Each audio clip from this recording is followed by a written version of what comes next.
Order, David Shearer. Thank you, Mr. Chair. Going to continue on. With anticipation, those noises, Toe Henry with her.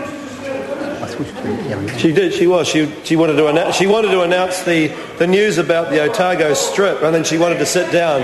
That was the climax. Her piece was coming to that. Was coming to that climax. Mr. Chair, I want to talk.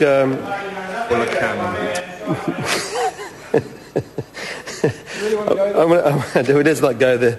I want to talk about enforcement, Mr. Chair.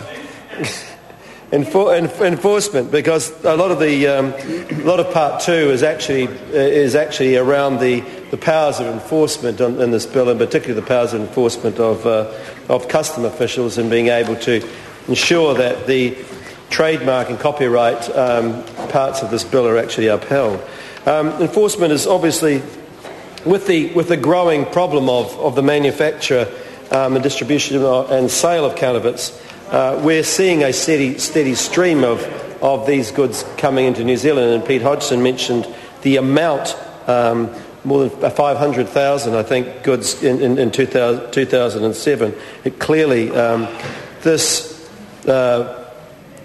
undermines the flood of these fakes. Effectively undermines the profitability of businesses in the genuine article, and that's as Steve Chadwick was talking about our own goods itself, our Maori artefacts, for example, that are obviously that can sometimes be manufactured overseas and sold as the real thing, and in fact they're actually not at all.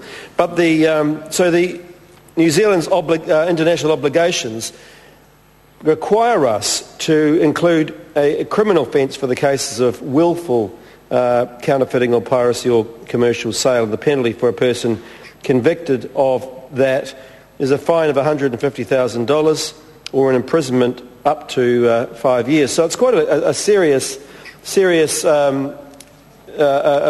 thing to be caught for.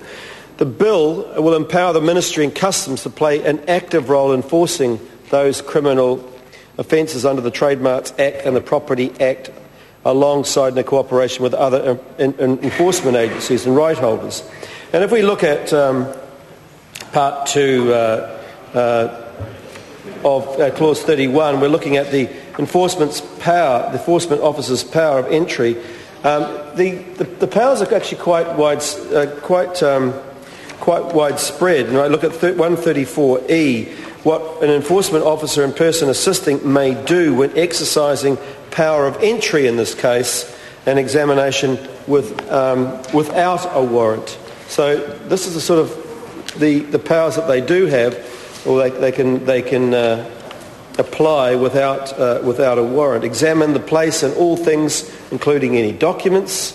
Seize anything that has reasonable grounds to believe it could be an evidence. Bring and use in or on the place equipment for the purposes of carrying out the examination. Take photographs, sound or video recordings. Take any person to the place to assist him or her with the examination. In other words, it's quite wide-ranging powers that these officials have in trying to combat the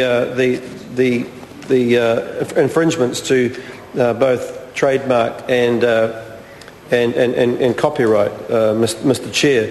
So I just wanted to highlight that, because the place where they can carry out this without a warrant includes mainly public places, but particularly this is 134D, for the purpose of carrying out the enforcement of powers of entry and examination without warrant for the purpose of carrying out his or her functions, may enter and examine any place where goods are being offered for sale, exposed for sale, or publicly displayed in a public place. So an enforcement officer can do that and go into that under this new legislation without the need for a warrant. So it extends certainly extends the powers of these enforcement officers and people able to do this quite considerably. And this is extremely important, Mr.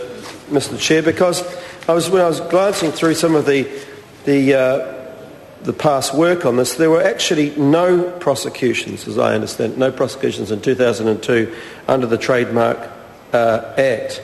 Customs officials say they are determined to make a public example of importers of patents goods. Jonathan Young. I move that the question be now put. The question is that the question be now put. Those of that opinion will say aye. To the contrary, no. The ayes have it. Members, the question is that Part 2 stand part, but before we do, we have the Minister's amendments as set out on SOP number 268. The question is that the Minister's amendments be agreed to. Those of that opinion will say aye. To the contrary, no. The ayes have it. The question now is that Part 2 as amended stand part. Those of that opinion will say aye. To the contrary, no. The ayes have it. We now come to debate on clauses 1 and 2. Question is that clauses 1 and 2 stand part.